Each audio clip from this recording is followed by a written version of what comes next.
Fine. Dear students, you focus on this Sangam literature.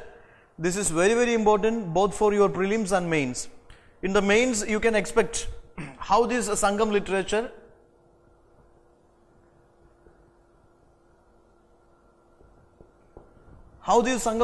portrays Sangam society, Sangam economy or Sangam culture,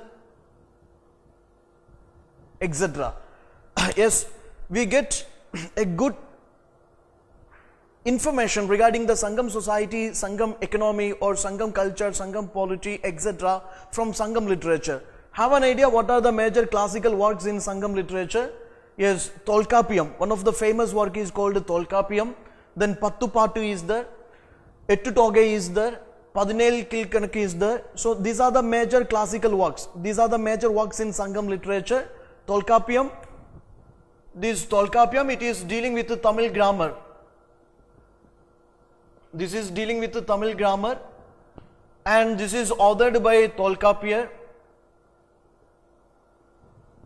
Even though Tolkappiyam by Tolkappiyar is dealing with the Tamil grammar, it furnishes a good account on Sangam society, Sangam economy, Sangam polity, etc. Of course, that is a good source to understand the Sangam age. Similarly, two epics are there.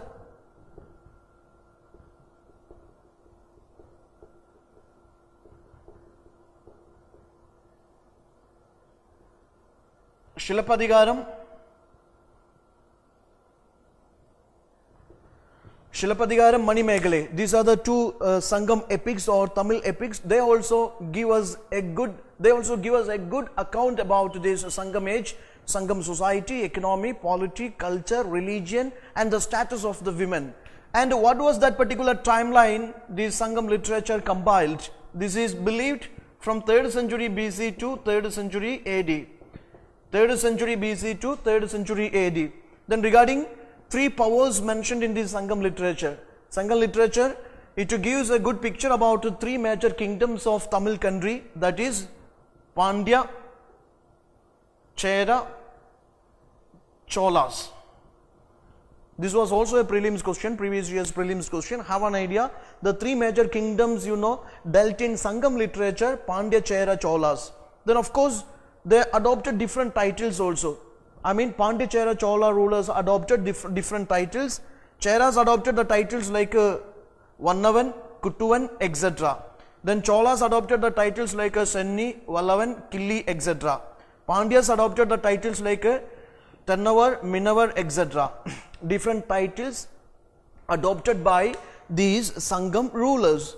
Then regarding the type of the polity, the type of the political system in the Sangam age, it is regarded as hereditary monarchy. It is regarded as the hereditary monarchy, because why these informations are important? If the main question is about how the Sangam literature portrays Sangam society, Sangam economy, Sangam polity, Sangam culture, etc. In that case, you have to furnish this information. You have to bring in these points, you have to bring into your answer. Then regarding that particular imperial symbols of the Sangam rulers, Pandyas, their imperial symbol was carp, kind of fish. Then Cheras, their imperial symbol was bow. Then for the Cholas, it is tiger. So now, you should not be confused with the Sangam Cholas and the Imperial Cholas. Sangam Cholas, Imperial Cholas, they are of different times. Now, the king is assisted by 5 councils. One council is, the council of the amateur. The council of the amateur, that is ministers. The council of Andars means this is council of the priest. Then the council of the Senapati means this is commander-in-chief of the army. Then Tutuvar means that is the council of the envoys. Then Orar means this is the council of the spies. King is assisted by 5 major councils: council of the ministers, council of the priests, council of the commanders-in-chief, council of the envoys, and council of the spies. Now here the Tolkappiyam, the famous Sangam literature, Sangam work, it is also dealing with the classification of the land or it is dealing with different occupational divisions. Occupational division of the society. Occupational division of the society. There is a main question. It is asking about how Sangam literature shows the social divisions or social classes of Sangam age. Have an idea? Tolkappiyam deals with the occupational division of the society. Kurinji, Mulai, Marudam, Neidal and Palai. These are the major occupational divisions of the society. Kurinji means, yes, this is the hilly tracts. Hilly tracts, and their chief deity, chief god is Murugan, and their major occupation is honey collection and hunting. Honey collection and hunting, their major occupation.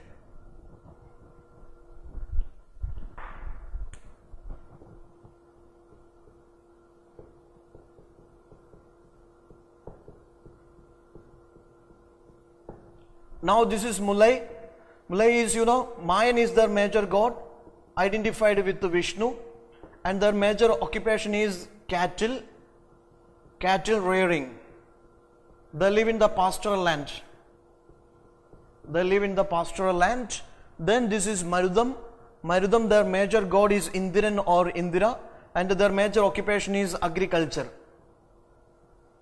Neidal, their major god is Varunan, chief deity is Varunan, and they live in the coastal area. And fishing. Fishing is their major occupation, and also that salt manufacturing, fishing, etc. are their major occupations. Then see, this is Palai. Palai is the next division. They live in the desert regions.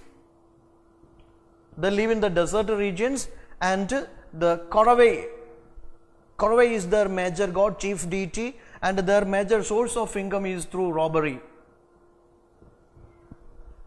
Now, the major caste of the Sangam society: Arasar, Andanar, Vanigar, Velalar. Arasar is the ruling class. The rulers are Arasar. Andanar means that is the priestly class, the priesthood or the priest. Then Vanigar means they are the business class. They are business class or the people who are engaged in trade and commerce. Then Velalar means they are the agriculturist.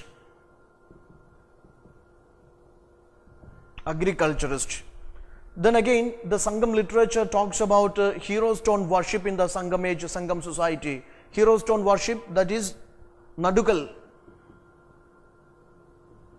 worship. Yes, the stone is erected in memory of the bravery or the courage of warriors, the warriors in the battlefield. So hero stone worship, it is like, worshipping that bravery of the courage of the warriors in the battlefield. So there is, erecting of the stones in memory of, celebrating the courage or the bravery of the warriors in the battlefield. That is very important. Hero stone worship was there in the society, and the women were held in high esteem. That means women poets and scholars were held in high esteem. Women poet, for example, Avvaya, one of the Tamil poet or Sangam poet. So both men and women poets were there, scholars were there. They were held in high esteem, high respect. Then Karupa, or the chaste, that is considered as the highest virtue of the women. The Karpa or the chaste, the purity, is regarded as the highest virtue of the women. Then women were given that freedom for choosing their partner. Women enjoyed that freedom for choosing their partner. But of course, just like in northern India, here also Sangam age means widowhood was miserable. That means the life of a widow was miserable, and she has no permission for that remarriage. Widow remarriage was not permitted in this Sangam society.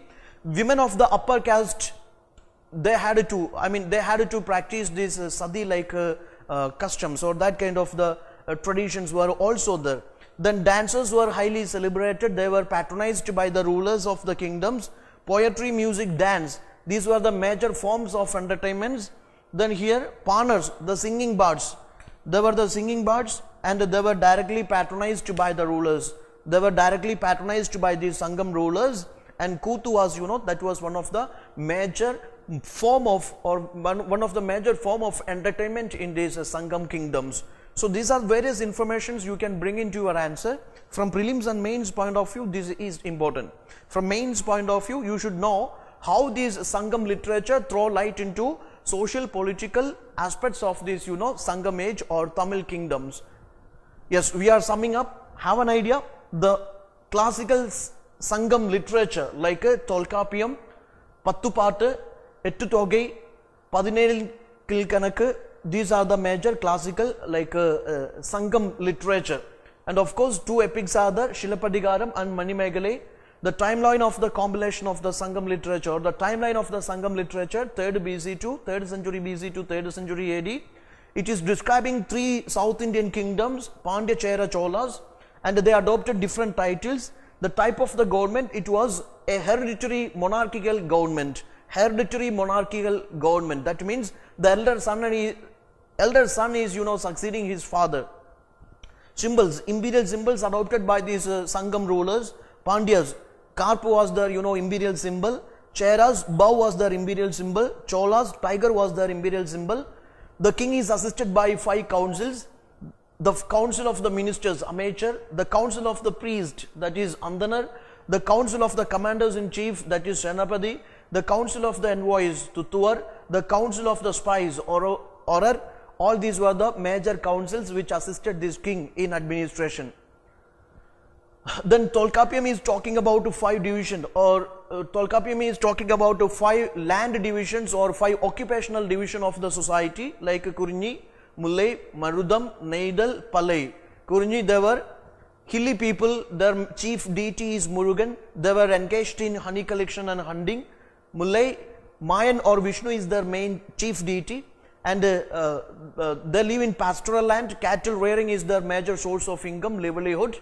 Then Marudam, they are, Indran is their chief deity. They are agriculturists. Their major occupation is agriculture, cultivation. Then Neidal, they lived in the coastal areas. Their major god is Varunan, and they were engaged in fishing and salt manufacturing. Palai, Korove is their chief deity. They lived in the desert region and they earned their income through robbery.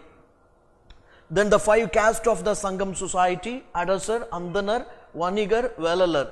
Adasar is the ruling caste, Andanar is the priestly class. They had political, religious, cultural significance in the society. Vanigar is the business class, trade, commercial class. Then Velalar means agriculturist. Hero stone worship was there. Women scholars and poets were held in high esteem. They were respected.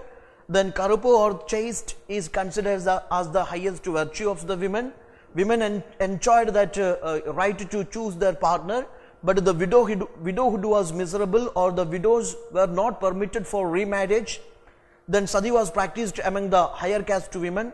Dances were patronized by the rulers. Poetry, music, dance forms were celebrated and heavily appreciated and patronized by the major rulers of the Sangam society. Then Panars, the singing bards, they also enjoyed a direct patronage of the rulers. Kutu was one of the major form of entertainment in the Sangam age. So these basic informations you should go through. This is helpful from both prelims and mains point of view. Thank you.